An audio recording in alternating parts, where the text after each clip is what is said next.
रेखाताईंना request करतो ते.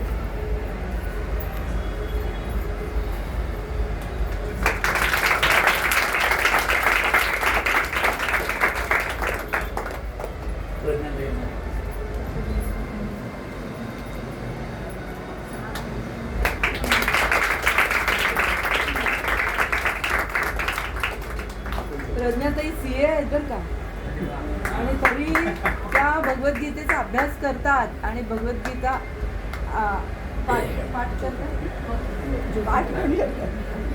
आता ज्योतिताईंना रिक्वेस्ट करतो त्यांनी आला आहे.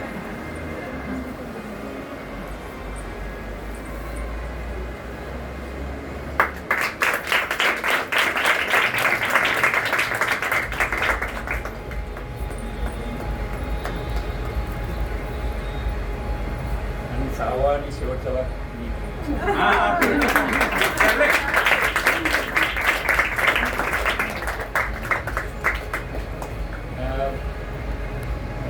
मृणालताई माझ्या गुरुस्थानी आहे. आणि जसं मी म्हटलं की मी त्यांच्या वर्गात गीता परिवारमध्ये 4 लेवल्स आहेत शिकण्याच्या. त्याच्यात एका लेवलला त्या आमच्या शिक्षिका होत्या. आणि पहिल्या दिवशीपासनं मला आठवतं 8वा अध्यायाची सुरुवात त्यांनी केली होती. आणि त्यांनी श्लोक सांगितलं लगेच त्यातला थोडक्यात अर्थ की 2-3 वाक्यांमध्ये अर्थ सांगितला. ते आधीचे शिक्षकांनी नाही केलं होतं. म्हणजे लेवल 1, 2, 3मध्ये ते नव्हतं झालं. आणि मग मी धरून बसलो मृणालताईंजवळ की तुम्ही हा अर्थ सांगत जा. जसं त्यांनी सांगितलं थोड्या वेळापूर्वी की गीता परिवारवाल्यांचं थोडंसं ऑब्जेक्शन होतं. त्यांचं म्हणणं होतं की तुम्ही पूर्ण गीता अगदी जवळ पूर्ण गीता तुम्ही जर म्हणजे पाठ करून घेतली किंवा उच्चारण स्पष्ट करून घेतलं त्याच्यानंतरच त्यांना साधकांना अर्थाकडे वळू द्या. आणि हे त्याच्यापासून हे थोडंसं वेगळं होत होतं. तरी माझे जे काही वर्गामध्ये त्यांच्याशी संभाषण थोडंफार झाले त्याच्यामध्ये मी त्यांना विनंती केली की तुम्ही हे सांगत जा. मग त्यांनी मला वाटते गीता परिवारमध्ये पुन्हा बोलून वगैरे परमिशन घेतली आणि म्हणजे डायरेक्ट गुरु महाराजांशीच कॉन्टॅक्ट केला आणि त्यांना सांगितलं की असं असं होतं आहे. तर तेव्हा तो वर्ग झाला. आणि नंतर मी संभवेला आल्यामुळे मी गीता परिवारमध्ये भगवद्गीता शिकवणं माझं थांबवलंच गेलं. कारण तिथे इंटरनेट थोडंसं हे मिळायचं नाही, रेंज मिळायची नाही. त्यामुळे मी गीता परिवारला फक्त विष्णू सहस्रनाम शिकवायला लागले. त्यामुळे तो प्रश्न नाही आला. पण या रूपामध्ये संभवेमध्ये ते काम चालू राहिलं. खूप खूप धन्यवाद ताई, तुमच्यामुळे मी करू शकलो. आणि याची खरी सुरुवात वर्ग जेव्हा मी सुरू केला तेव्हा तर काहीतरी करायचं आहे ताईंसोबत आणि ताईंच्यासाठी असं म्हणून मी म्हटलं. आणि 9 जून 2024ला आमच्या ताईंनी 2 वर्ष आणि 5 महिने दररोज एक निरूपण करून ते आम्हाला म्हणजे व्यस्त ठेवलं म्हणा किंवा आम्हाला ते म्हणजे त्याच्यामधनं बोध घेता आले. त्याच्यामध्ये 9 जून 24ला मी ठरवलं की याला आपण काहीतरी प्रत्यक्ष रूपात आणायचं. आणि म्हणून हा पुस्तकाचा कन्सेप्ट माझ्यामध्ये आला. आणि मग बऱ्याच अडचणी आल्यात. जसं मी माझ्या मनोगत जे लिहिलं आहे पहिल्या भागामध्ये त्याच्यामध्ये पण लिहिलं आहे की जवळपास 35 लोक तयार झाले की आम्ही काही जे म्हणतात 15 ते 20 मिनटाच्या निरूपणामध्ये ते आम्ही लिहून काढू आणि तुम्हाला पाठवू. पण त्याच्यामध्ये बऱ्याच अडचणी आल्यात काही आहेत.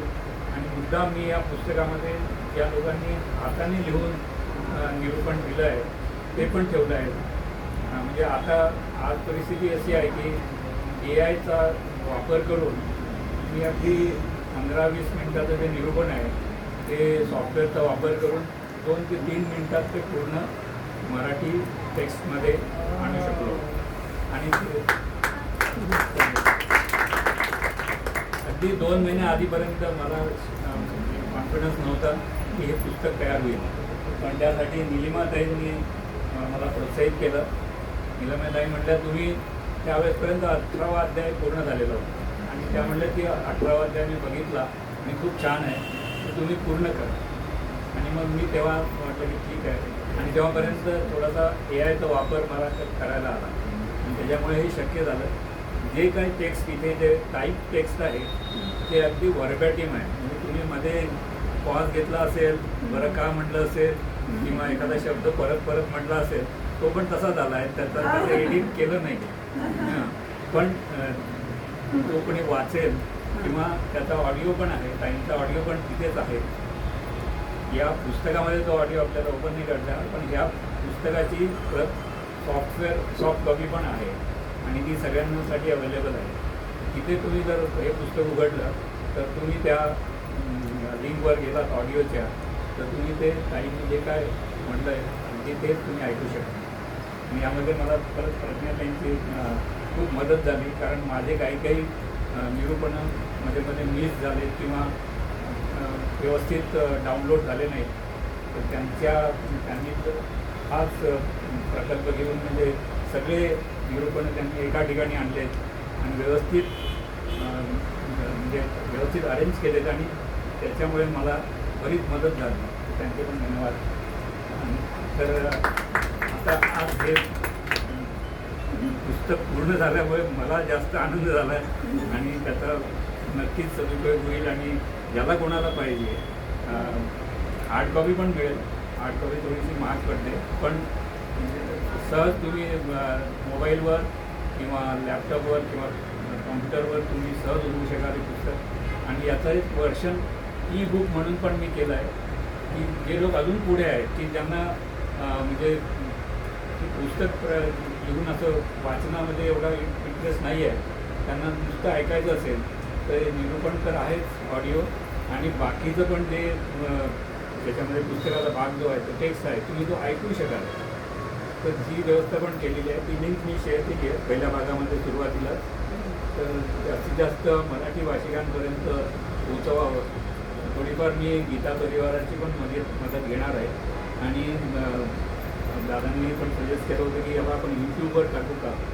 तर यूट्यूबवर म्हणजे आत्ताच्या स्थितीमध्ये ते टाकता येणार नाही, पण त्याला थोडंसं प्रोसेस करून तो पण प्रयत्न राहील. तर सगळ्यांचे धन्यवाद. आणि आजचा दिवस अगदी म्हणजे धन्य झालं की तुम्ही सगळे आलात आणि माझ्यासाठी थांबलात आणि सगळ्यांसाठी थांबलात. तर त्याच्याबद्दल मला क्षमा करा. धन्यवाद.